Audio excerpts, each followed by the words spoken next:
Good morning. I hope all of you are doing wonderful today. I'm Angela Naff, and I'm Reckitt's Chief R&D Officer, and I am just super excited to welcome the Prime Minister and all of you to our Reckitt Hull campus today. Reckitt, you know, is the home of some of the world's most iconic brands. Best consumer-loved brands, things like Dettol, Durex, Finish, and Nurofen. People come to us because they trust us to care for the ones that they love. And this building that we're in is our largest global science and innovation center globally. You can see here the laboratories, people busy at work every day making game-changing solutions to really power the self-care moment and movement within our company.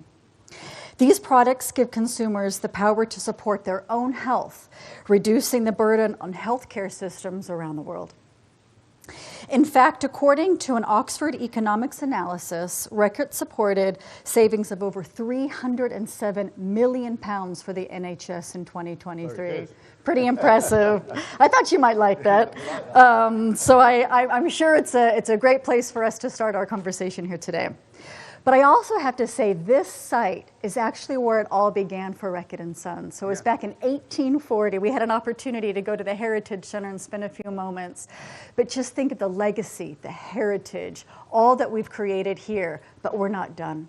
Of course, we look to our past in terms of the greatness and the things that we've been able to accomplish, but it's all about also moving into the future. So very excited to have you be part of that today. So as well as being a major R&D center for Reckitt, we also are a manufacturing facility here located in Hull. And we actually make some of our world-leading power brands from this location, and we export them to over 70 countries globally. We are also committed to playing our role in terms of the community. So we spend a lot of time with local universities, colleges, schools, really involved in creating opportunities for science and technology and innovation careers for all of the amazing people that you see here today, but also into the future. And as a leading British business, we support the government's #1 mission, which is about driving growth. So Prime Minister, we are absolutely honored to have you here with us today and look forward to hearing more from you. Please, everybody, welcome the Prime Minister Keir Starmer. Well, thank you, Angela, and thanks to all of you for being here this morning. It's really fantastic to see here, to be able to be here, to see you, and to celebrate what you're doing. This must be an incredibly exciting place to work, because, as Angela said, I went and saw the first bottle of Dettol that you have just in the room around the corner. I think it's 1833 that bottle was made. And for sepsis, what a breakthrough that was. And then so much that's happened in the intervening years. And as we are here, we've got scientists in the labs working on probably the next breakthrough that you will be involved in. So it's really fantastic to come here to talk to you. I've just got a few words to say about the way I see the government playing its part in taking our country forward. Then I've got some questions from you. But let me start with the pledge that we put before you and everybody in the country at the election, because it was a really simple pledge, a really simple pledge. It was on every leaflet, on every advert, on every speech that we all gave. And that word, that pledge, was change. Change. And that wasn't just about an offer to the British people. It was actually a statement about the world that we now live in. Change, because we're in a changing world, and I think you can feel it every day. Great forces buffeting and impacting on the lives of working people. Particularly at the moment globally, where there's an instability, I think, that we can feel that hasn't been there for years, developing before our very eyes in relation to the impact it has on the insecurity of working people across the country. And that's why everything that we're doing in relation to Ukraine is so important. And you've seen the developments in the recent weeks, developments this week, going on even today. Because I profoundly believe that if we don't secure a just, peace, and a lasting peace, then that insecurity, which we've already felt, will continue. And that means here higher prices, higher bills, the cost of living crisis going on for even longer. If you like, a chokehold on our future, which will be much, much harder for us to tackle. And look, we know some basics. Putin's appetite for conflict and for chaos is already there, and it will only grow. And Russia is already menacing our skies, our waters, our streets, and our national security. And that's why I believe the fundamental task of politics right now is to take the tough decisions on security. And that's why we raised our defence spending, which we also need to use as an opportunity to renew our communities. Because if you like, more now than ever, national security is economic security. And strength abroad, and we definitely need that more than ever at the moment, but that demands security back at home. Because, look, you're not strong if your energy security is exploited by Putin. You're not strong if 1 in 8 young people are not in education or work. And you're not strong if you lose control of your public finances and you can't build your industries. So that is the test of our times. The goal of my plan for change: national security for national renewal. Now look, we are making a start. We're already delivering on this, securing the future of our plan for change, on the priorities that matter to you and to working people across the country. So wages are now going up faster than prices. That's hugely important. We're clearing the asylum backlog at a record rate.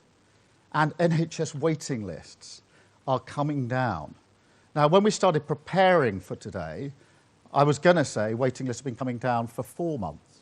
I can tell you today, the stats have just come out, they've been coming down now for 5 months in a row. And that's in winter. It's really hard to get waiting lists down in winter because, as you know, the pressure on the NHS is much greater in the winter. So that's 5 months of waiting lists coming down. So that's the beginning of the delivery that we need. But given what's happening globally, given the insecurity in our country, now is the time, in my belief, for greater urgency and to go further and faster on what we need to do on security and renewal. So every pound that we spend, every regulation, every decision must deliver for working people. And I don't just mean efficiency, although doing what you're doing, you'll know how important efficiency is. I mean something else, which is allowing the state, the government, to operate at what I call maximum power. So reforming it so it's closer to its communities, tearing down the walls of Westminster, inviting the British people in as partners in the business of change. To some extent, you're already doing that in the work you're doing with the NHS, as partners of the change that we need to do.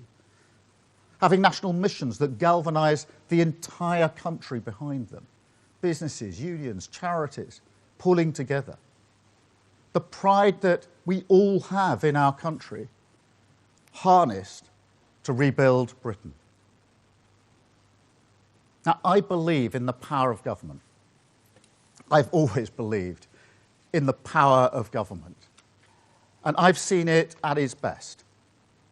And I'll give you one example from last year in the summer, when we had those terrible riots. Because what we saw then in response was dynamic, it was strong, it was urgent. It was what I call active government, on the pitch, doing what was needed, acting. But for many of us, I think, the feeling is we don't really have that everywhere all of the time at the moment. At the moment, the state employs more people than we've employed for decades. And yet look around the country. Do you see good value everywhere? Because I don't. I actually think it's weaker than it's ever been. Overstretched, unfocused, trying to do too much, doing it badly, unable to deliver the security that people need. Now, I believe that working people want an active government. They don't want a weak state. They want it to secure our future. If you like, to take the big decisions so they can get on with their lives. So we don't want a bigger state, a more intrusive state, an over-expanding state, a state that demands more and more of people as it itself fails to deliver on core purposes. So we've got to change things. Now, the good news is technology can massively help. If we push forward with digital reform of government, and we are going to do that, we can make massive savings, £45 billion of savings in efficiencies. And AI is a golden opportunity. You will already be thinking about how you use it in your work. And that's an opportunity we're determined to seize. So we're going to get the best of the best on AI working across government. I'm going to send teams into every government department with a clear mission from me to make the state more innovative and more efficient. But we also need to go further and faster on regulation. I want to be really clear about this. This is not questioning the dedication or the effort of civil servants. It's about the system that we've got in place. And that system, in the end, was created by politicians. The buck stops with us. But that's just it, because over a number of years, politicians have chosen to hide behind vast arrays of quangos, arms-length bodies, regulators, reviews, you name it, a sort of cottage industry of checkers and blockers, using taxpayer money to stop the government delivering on taxpayer priorities. Now, take our plan to build 1.5 million homes. Now, that is to restore the dream of home ownership, the opportunity and aspiration that home ownership gives people. I've always described it as a sort of base camp for life, the security of your own roof over your head. So 1.5 million homes is what we say we'll build. Now, look, that is controversial. There are people across the country who don't think we should do that. And we always knew it was going to be contentious. We knew that before the election. And that's why we put it front and centre in our manifesto. Because we knew we needed a clear democratic mandate to do what we wanted to do, what we need to do. And we got that at the election. And now we've put it in our plan for change. Yet, some parts of the state haven't got the memo. I'll give you an example. There's an office conversion in Bingley, which, as you know, is in Yorkshire. That is an office conversion that will create 139 homes.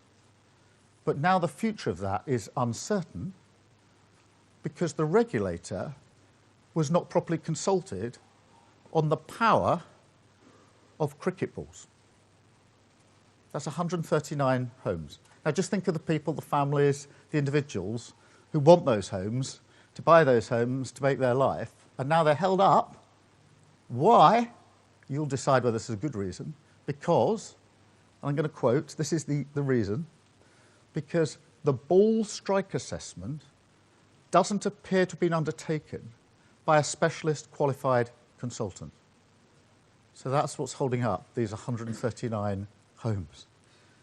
And if you put that in its context, people across Britain are frustrated. They don't think politics works for them. That it doesn't deliver on its promises. How can you justify that in such circumstances? That parts of the state see their job as blocking the government from doing the very things that it was elected to do. You can't justify it. And it's a pattern. I'll give you another example. Environmental regulators stopping clean energy investment. Just think about that for a moment. Clean energy, really good for the environment. Struggling to get done because of environmental regulators.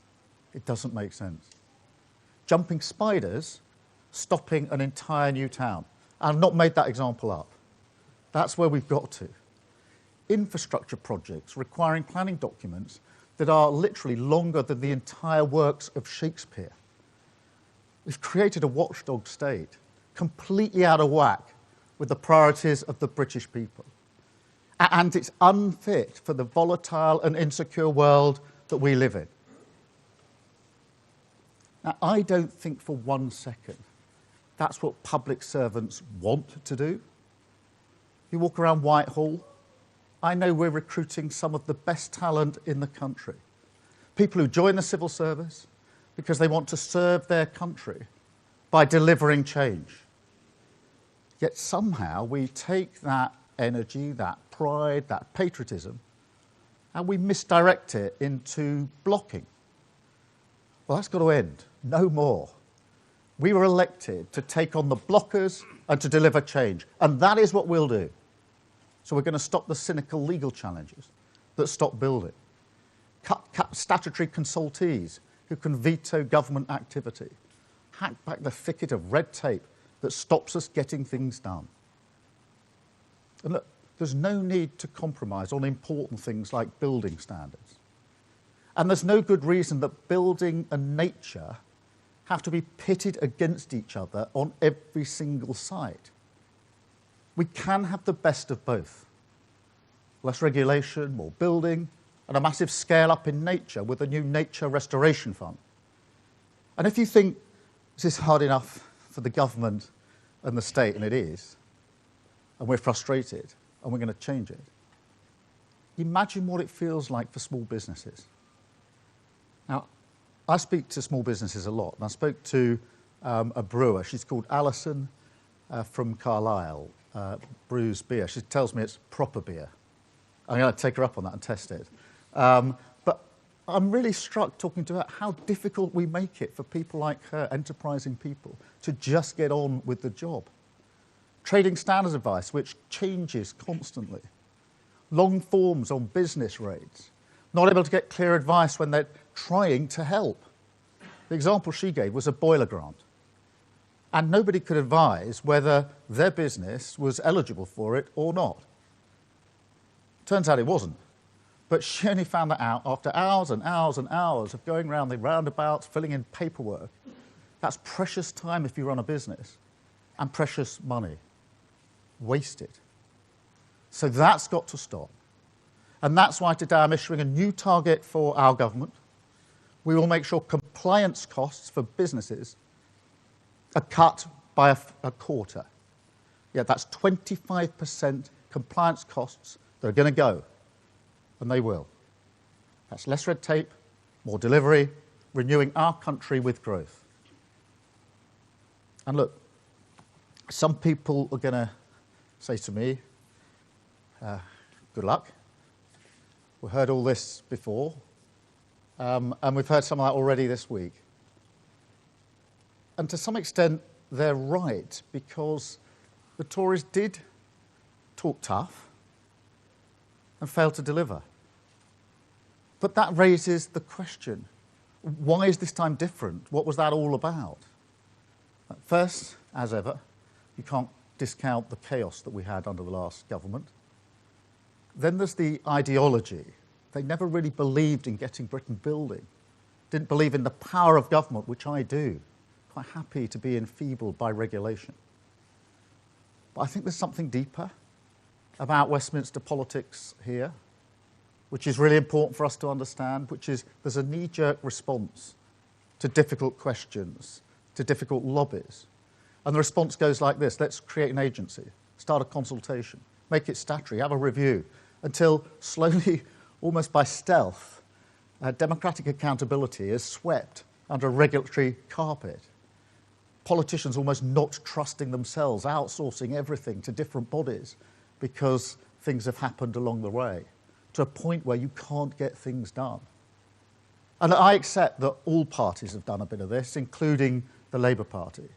And therefore today's got to be a line in the sand for all of us. But I also think that in government there was a clear moment when the Tories crossed the Rubicon. It was early and it was decisive. And it sent a signal across Whitehall that was never undone. So today I'm going to reverse it, because I don't see why decisions about £200 billion of taxpayer money on something as fundamental to our security as the NHS should be taken by an arm's length body NHS England.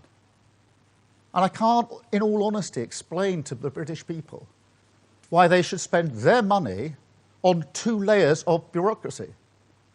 That money could and should be spent on nurses, doctors, operation, GP appointments.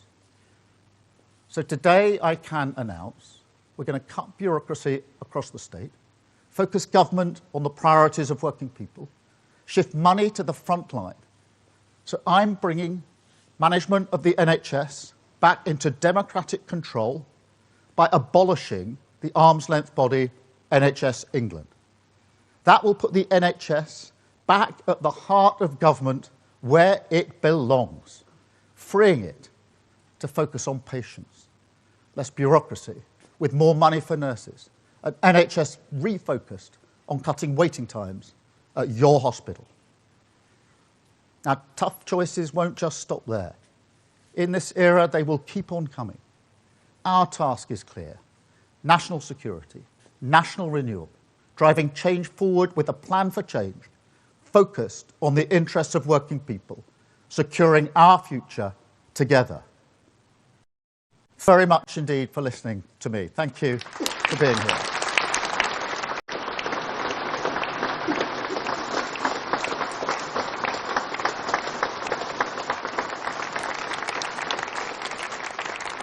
Now, I know a number of you have got questions for me, so we're going to take those first, and then I'm going to take some questions from the media immediately after that. Do we need the microphone?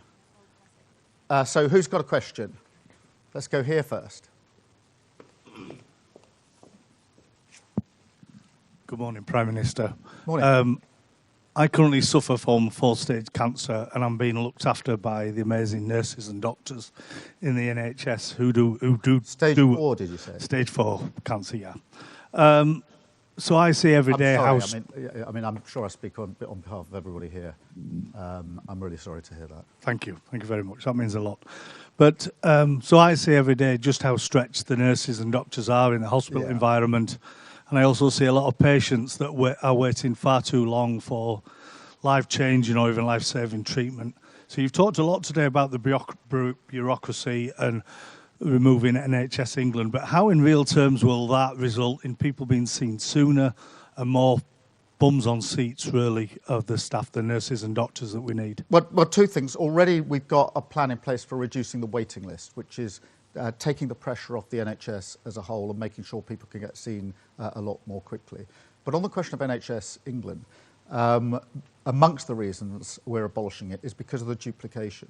So if you can believe it, we've got a communications team in NHS England, we've got a communications team in the health department of government.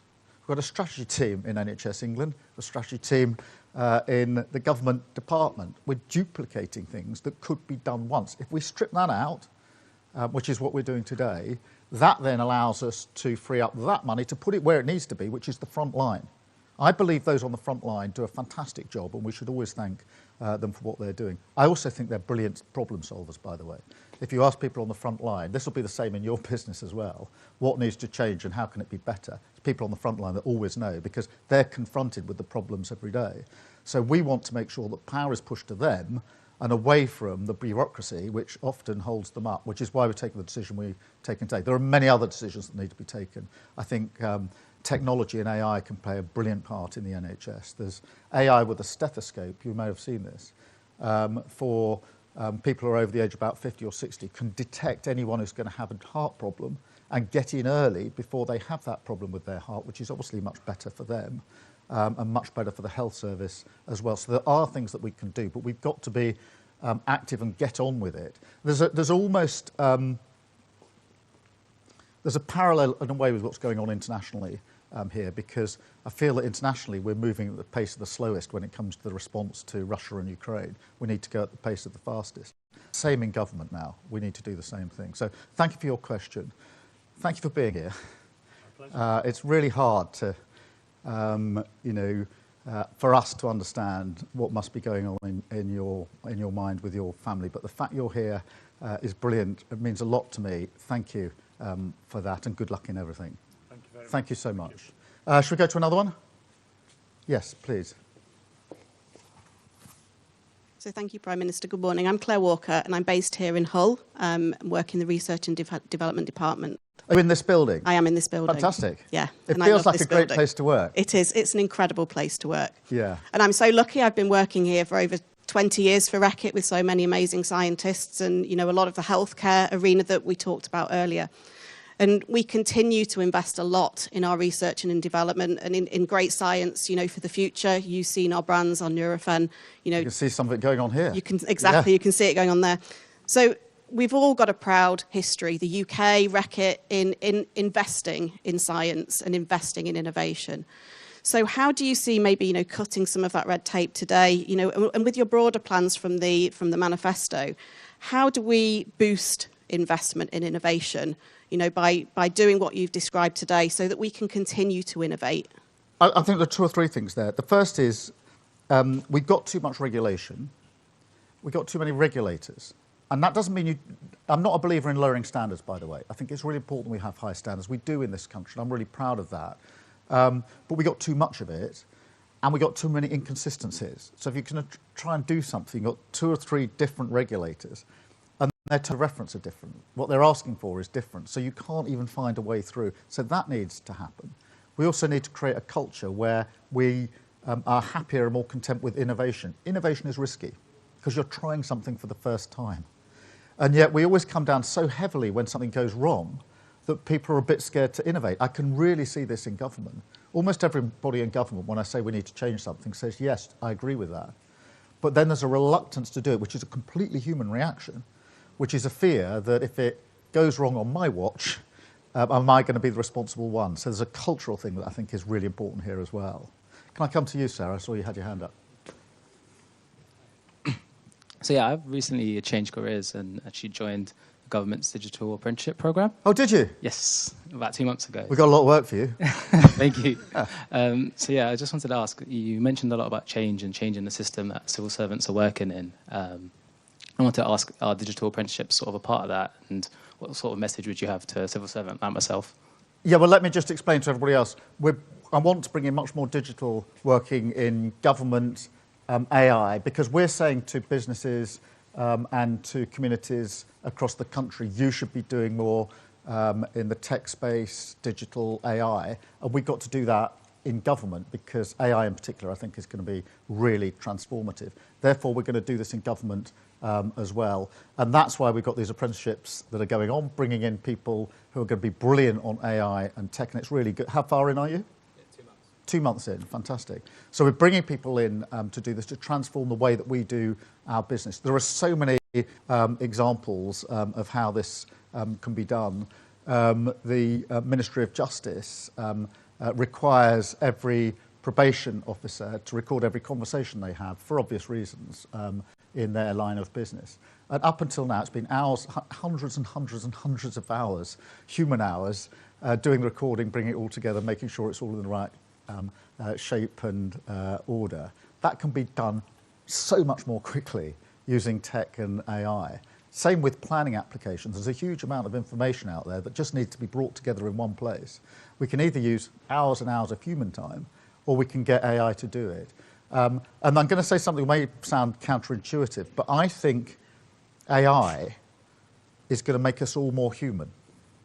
You may think that's a bit of an odd thing to say, given, you know, digital human. But I'll tell you what inspired me. I've met a social worker at a reception we had 2 weeks ago in Downing Street, and she's using AI. And she says, what I've done is I've used AI to compile all my notes, all the material and the guidance I need, and bring that all into one place. And that saves me so much time, I can use my human professional time on the judgment call that I need to make. And that's, I think, where we get the maximum benefit out of this. So good luck with your apprenticeship, and we're going to need you. Yes. Hello, I'm Emily Rumsey, and I work here in quality. So, And today, how long have you been here? over 20 years. Oh, fantastic. Yeah. Now, it's always a sign of a good business when people stay for a long time. That's usually a happy workforce. So this is good. Yeah, and I've worked in both the factory and on the R&D side as well, Okay. so which is great. Today's announcement is about removing barriers and red tape. And as a fast-moving consumer goods, you know, it's really crucial for us to have that speed from conception to market for our goods. How will today's announcement help us improve that speed, you know, when it comes to our new and innovative products across our health and hygiene portfolio, which help people to help themselves and obviously reduce the burden on the healthcare system? Yeah, well, we need to take down the burden of regulation. That's why I've announced today we're going to take 25% out straight away. We've just got to reduce the volume.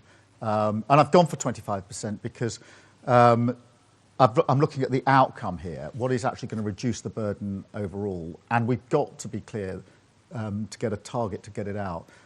There are, I don't know how many regulators across government. We've had each department going through, identifying every single regulator, putting it all on the table. There's just too much there. So that's why we're reducing it, to make it quicker. But also the response time to be quicker. And to be clear, if we strip that regulation away, we can put some of the money into the areas where we need it. Not your field, but one of the problems we've got with house building is we haven't got enough planning officers. So we've got lots of people who are busily dealing with consultations that I think we could shorten or get rid of altogether. And we haven't got enough people doing the planning decisions. So people are just held in a queue. And it will be the same in other sectors where you're just wanting an answer from the regulator, but it's coming far too slowly to get on with the job. So we've got to get this sense of urgency in there. So thank you for that question. I'll come here for the...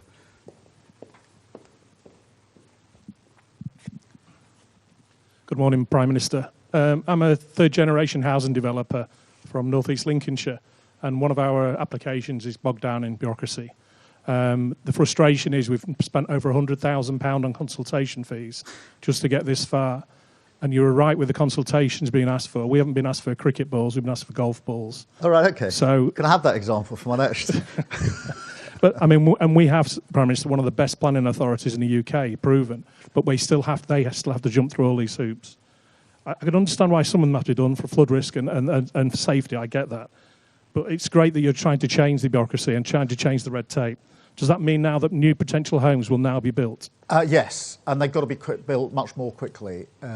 And just before the election, I was up just outside York, where we were visiting a housing development, and they were celebrating that the first batch of houses on the development had just become available and people were moving in, which is fantastic. And I asked them how long the project had been up and running. It was 20 years. 20 years from the plan and the original idea for these houses to the first houses being built. And then I said, when's the last house going to sort of hand over the keys and the developers and builders can go? It's another 5 years. That's a quarter of a century just outside York to get a housing development off the ground. That is not a sensible way to do business. Yes, you can have an argument about where the housing should be, make sure it's the right standard, but you can't take a quarter of a century to get housing through, and you'll have plenty of other examples. We've just got to strip this away now and get on with it. And to go back to this point I was making before, internationally we've got to move at the speed of the fastest. I think in government in this country, let's move at the speed of the fastest, not the slowest person that holds everything up as we go along, and that's why we're making the changes that we have. So I hope to make your life a bit easier as we go forward. Brilliant, thanks. I'm now going to take some questions from the media. I think I've got a list. Chris Mason from the BBC. I think, Chris, I'm coming to you first. Thank you, Prime Minister. Chris Mason at BBC News. Picking up on the themes that you've been discussing, for so many people there is a deep-seated sense that a lot of things don't work well at the moment. And you're saying today that your experience in government is a lot of the structures of government don't work well either, which I guess might depress some people and pose the question, how soon can you turn this around? Yeah, well, firstly, we are frustrated that we can't get things done as quickly as we need to.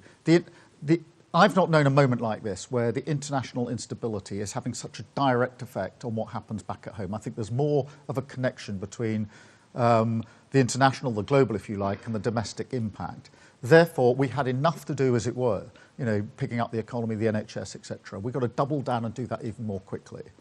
I'm not standing here saying it's the fault of somebody else, because I think too many politicians, when they don't get things done, simply point the finger at somebody else. So we're not saying this is the civil servants haven't got the right mind frame or anything like that. I've actually tried to analyse why is it that we're in this place. And I think that amongst the answers is that every time there's been a problem, a crisis, something's gone wrong in the system, there's tended to be a response, actually in good faith usually, which is let's review it, let's see what's gone wrong, let's make sure it doesn't happen again by making sure we put in arm's length bodies, put the decision somewhere else, have a long consultation and exercise. And once you put all that on the table, what you realise is there's a stack of regulation, there's no end of agencies and arm's length bodies which have accumulated over the years, and most importantly and crucially for me, the power of government has gone, because we've sort of taken power away from government, almost a sense that we don't trust ourselves to take the decisions. We should trust ourselves to take those decisions, get on with it. We'll be held to account. We've said what we want to achieve by the next election.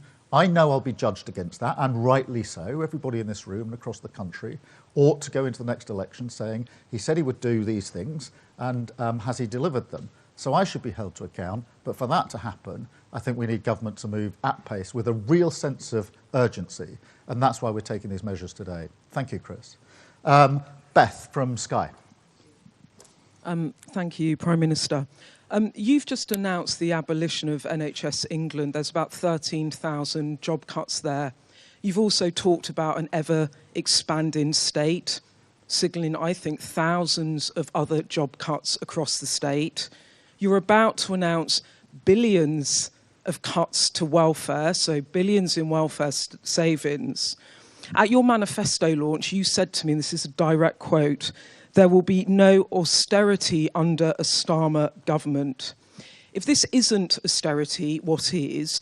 And do you at least accept that some people will feel that this is austerity again?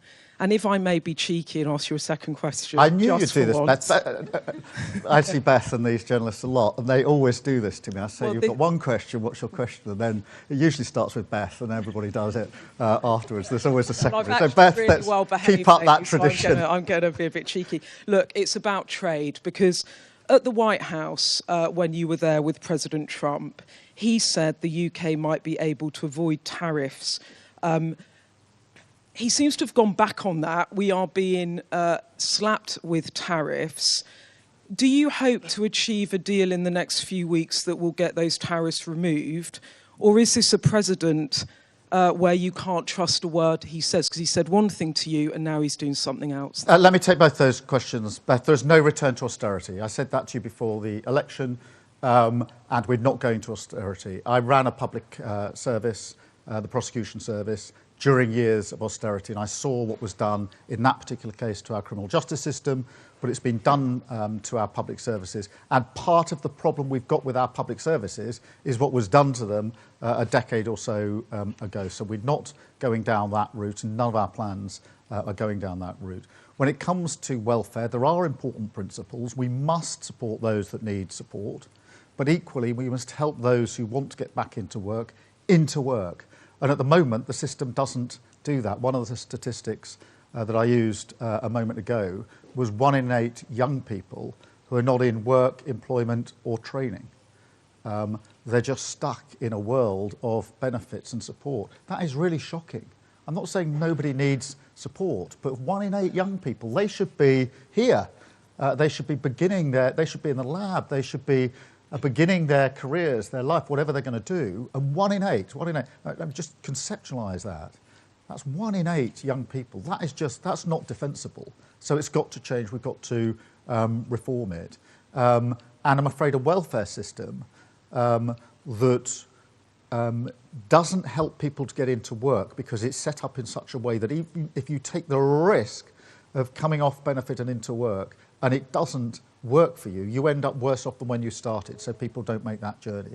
So just as we want to, I don't want environmental regulations holding up clean power or clean energy, because it just seems daft to me to have environmental regimes holding up environmentally good projects. Equally, it doesn't make sense if you want people to have the chance to get into work, to have a system that's set up that makes it really hard for them to get into work.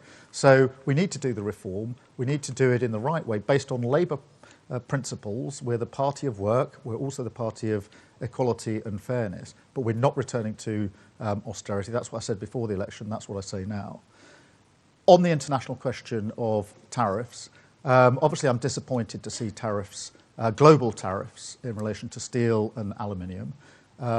But, you know, I'm going to take a pragmatic response to this because we are negotiating and talking about an economic deal and agreement as we speak. My strong view is that that is the better way to deal with the trade that we want between our country and the United States. It's massive already, could be even bigger and even better. That is the pragmatic way to respond. Of course, in the end, all options are on the table, but my response is to keep my feet on the ground, to be pragmatic, to keep ensuring that we keep our eyes on the prize. The prize is not a tariff war, which I don't think is going to be in our interests. The prize is an economic agreement or deal, if we can reach that, that actually covers tariffs and much more besides. So, and that's what we're in the middle of at the moment, and that's the way I see it. Thank you, Beth. Harry from ITV. Thank you very much. Harry Hilton from ITV News. You've talked about endless reviews and consultations, not trusting your own instincts. Some people might hear that and think it sounds a little bit like your own first 7 months in government. We didn't hear anything about abolishing NHS England in your manifesto. Do you accept that you weren't prepared for the realities of government and the way it works? And if I may, a second question following Beth. ITV News revealed last week your government's plans to slash billions from the welfare bill. Is cutting benefits a price worth paying if it means getting some people back to work? Well, look, Harry, let me take it again in stages.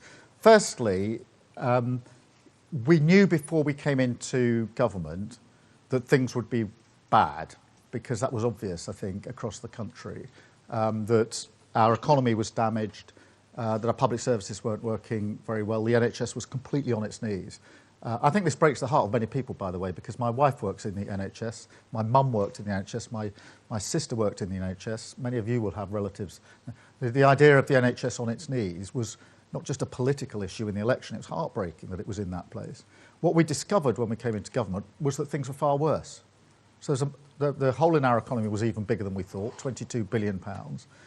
People say to me, you're just making a political point. I wish, because we've had to make that money up in our first budget. I didn't want to have to do that. Our prisons were full to overcrowding. I talked about the riots just a moment ago when I had my opening words. During the riots, we had an underground room at Downing Street, it's called the Cobra Room, where we were directing our response. I had to have the number of prison places in every prison up on the data set because we were so close to the numbers, because the prisons were overcrowding. No Prime Minister should ever be put in that position. And so everywhere we look, things were worse. So we've got to react to that. And yes, I suppose, if I'm a bit reflective, and I've asked for all the regulatory bodies to be put on the table, I said to each member of the Cabinet, I want every single regulatory body that comes within your remit to be identified. I want you to look at them all. I want to put them all on the table and have a look at them. And there's too many. And we've got too many arm's length bodies and agencies. And yes, my reflection is we've got to cut through that. And that's why we're taking the measures that we've taken today. But just as it were to push back on your challenge, I would also point out that we've had 3 interest rate cuts since we've been in government. That means everybody's mortgage is going down. We've got wages going up higher than prices, which is crucially important for families across the country. And we promised at the election we'd have 2 million extra NHS appointments in the first year of a Labour government. And we've already done it within the first 7 months. And that lowering waiting list 5 months in a row, in a sense, it's what you should expect, it's what you deserve, but it hasn't been done like this, consistently getting those waiting lists down. That is us delivering in government, and so much else on top of that. But am I reflecting on 6, 7, 8 months in government and recognising the problems are greater than we thought because of the inheritance we got, and that there's too much stodge and regulation that gets in the way of us getting on with the job? Yes. And therefore, my reaction, as it is to all things, is to just get on and change it. And, you know, it's just my approach to politics. Lots of people walk around a problem many, many times and do massively brilliant rhetorical speeches about them and change nothing. I tend to look at the problem, poke it, prod it, and then just change it. And that's what we're doing today. On your second point about welfare, I mean, you heard what I said earlier. The welfare system, as it's set up, it can't be defended. on economic terms or moral terms. Economically, the cost is going through the roof. So if we don't do anything, the cost of welfare is going to go to £70 billion a year. That's a third of the cost of the NHS. That's more than the Home Office and our prisons combined. So we're making choices here. What we do about, most people say to me, look, I need more police officers on the beat. I want to see the criminal justice system working. I want to know I can walk down my high street safely. But we're going to end up, if we don't do anything, with a bill that's higher than paying for the Home Office and prisons combined. But at the same time, you can't even defend the system. Say, look, it's working really well. Anybody who needs help to get to work is getting that help. And more people are now in work than before. We're adapting work so that those who've got disabilities can be at work, which is what we should be doing. No, we set up a system that basically says, if you try the journey from where you are into work and anything goes wrong, you'll probably end up in a worse position than when you started. And so understandably, many people say, well, I'm a bit scared about making that journey. Therefore, we're baking in too many people not being able to get into work. And that's across the board. I use the example of young people because I just think it's so tragic that people who are just starting their journey in life are already stuck in a system that won't let them get to where they need to be, in my view. And that is not a good thing, I don't think, for them or for the country. Thank you very much, Harry. Chris, GB News. Prime Minister, Christopher Hope from GB News. You said there that every pound must deliver for working people. So here's a challenge from GB News. Is today the day, March the 13th, you call time on woke diversity, inclusion and equity policies and tell civil servants to put the needs of taxpayers, not themselves, first? And to use to take the example from Beth Rigby from Sky News, you said there that Russia is menacing our skies, our waters, our streets. Trump yesterday raised the spectre again of World War III. He said the same thing to you when you were in the Oval Office. Are you going to send British children to war, and how are you thinking about that right now? Well, Chris, every pound has to be spent rightly. Every pound we have at our disposal as a government is not our money, it's taxpayer money, it's your money. It's money that people have put in expecting the government to use it properly and wisely. And we must keep that in mind with every decision that we make. And that's why we're making the announcements that we make today. We're not slashing our commitment to equality and important issues like that. Nobody would expect that. But we are making sure we're stripping away what is unnecessary. And the examples are coming forward even today. On the bigger question, if you like, of the global stability, we are in a more volatile period now than I think most of us can remember. I certainly feel that, and most people I talk to certainly feel that. And therefore, what we've got to do is keep our eye on the prize, or what we need to do, which is a lasting peace in Ukraine and a secure peace in Ukraine. And that is why we are doing everything we can to ensure that there are negotiations, that those negotiations do lead to peace. It's got to be peace that allows Ukraine to be sovereign and secure. And it's got to be peace that lasts, because there have been settlements in Ukraine before, as you know, which have not been backed up. Nobody's defended the deal, and Putin's just crossed the line again when he wants to. That is not good for Ukraine, it's not good for Europe, and it's not good for us. Because the reason energy prices have gone through the roof in the last 3 years is because of conflict in Ukraine. Impact on your prices, on the cost of living here because of Ukraine. And already, as I say, Russia menacing our skies and our waters. And our streets, in fact, if you look at some of the incidents like Salisbury. So we have to keep our eyes on that prize. Everything I'm doing is intended to ensure that we keep the peace. Nobody wants conflict. And no Prime Minister wants to deploy our troops to conflict, but we do want to deploy them to keep peace.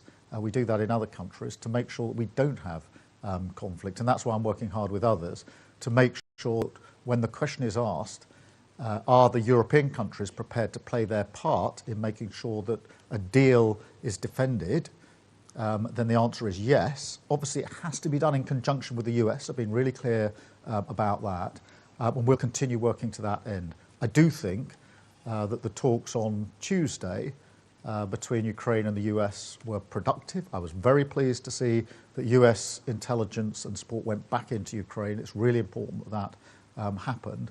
And obviously we're making further progress, and this Saturday I will convene international leaders again to progress this still further. But it's very important in a time like this to keep our eyes on what is it we're trying to achieve, and that is lasting and secure peace in Ukraine. Thank you, Chris.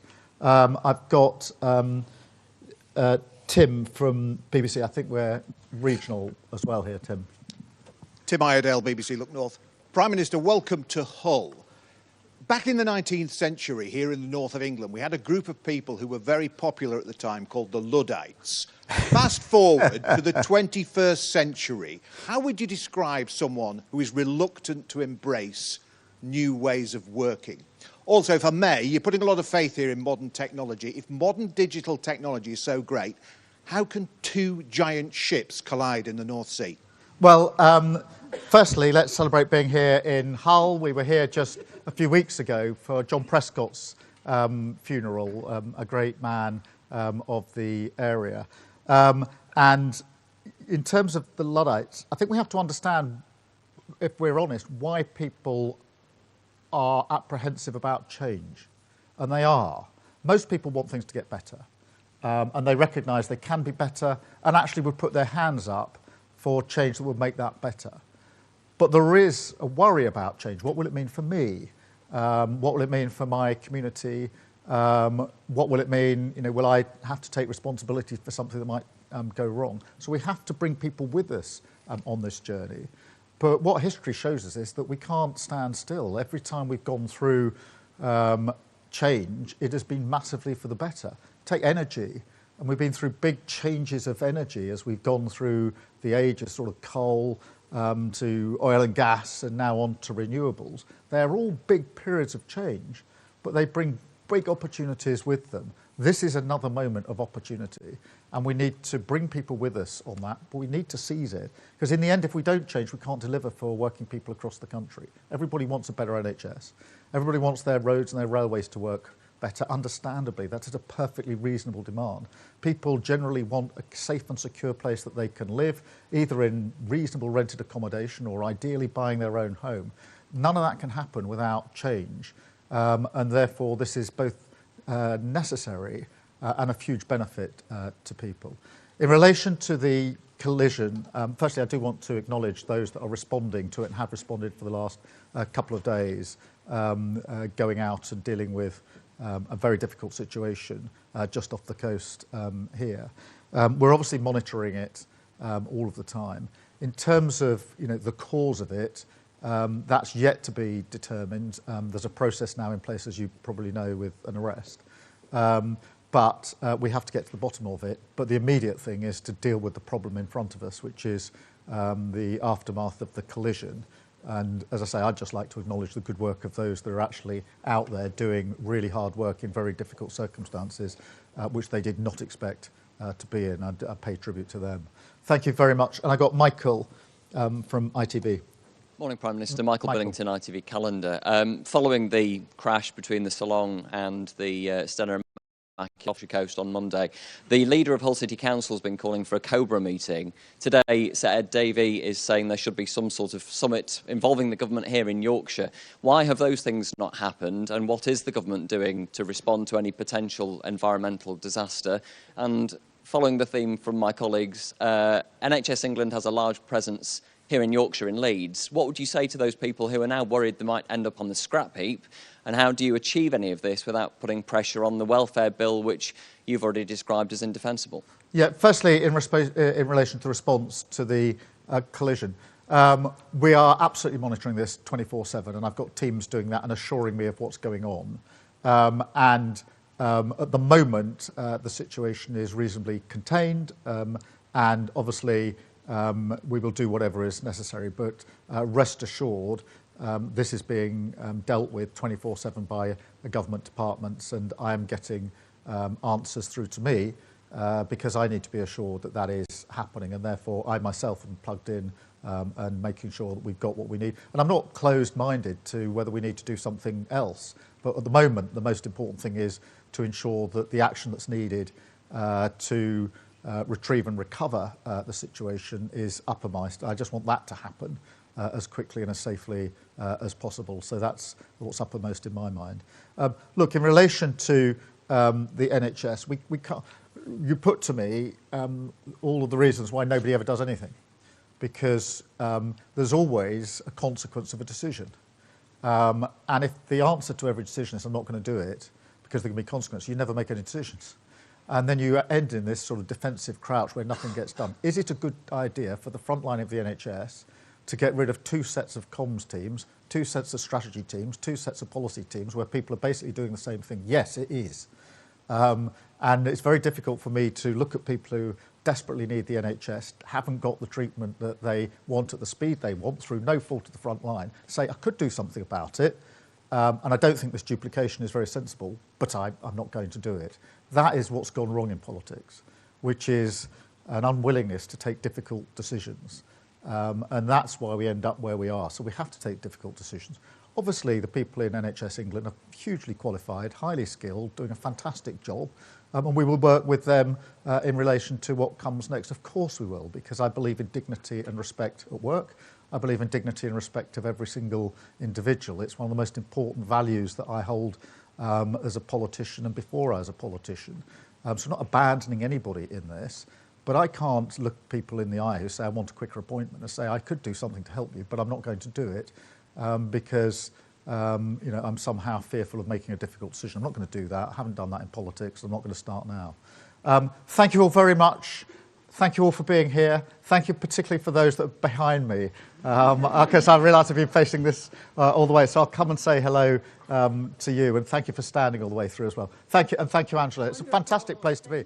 I want to come and relocate here. Look, this is how we should be working, modern, this open. This is where the action happens. You should come into Downing Street. It's a little rabbit warren of dark rooms, half of them underground. This is great, so we'll have to do an office swap at some stage. Absolutely. Well, we thank you so much on behalf of all of us at Reckitt Hall. Thank you, Prime Minister, for coming and sharing your news with us. We are absolutely committed to the growth, and we want to be a big part of that, and the people in this room and around the globe at Reckitt are really, really looking forward to the continued impact that we can have, not only here within the UK, but around the world. So again, thank you for your time today, and we wish you well.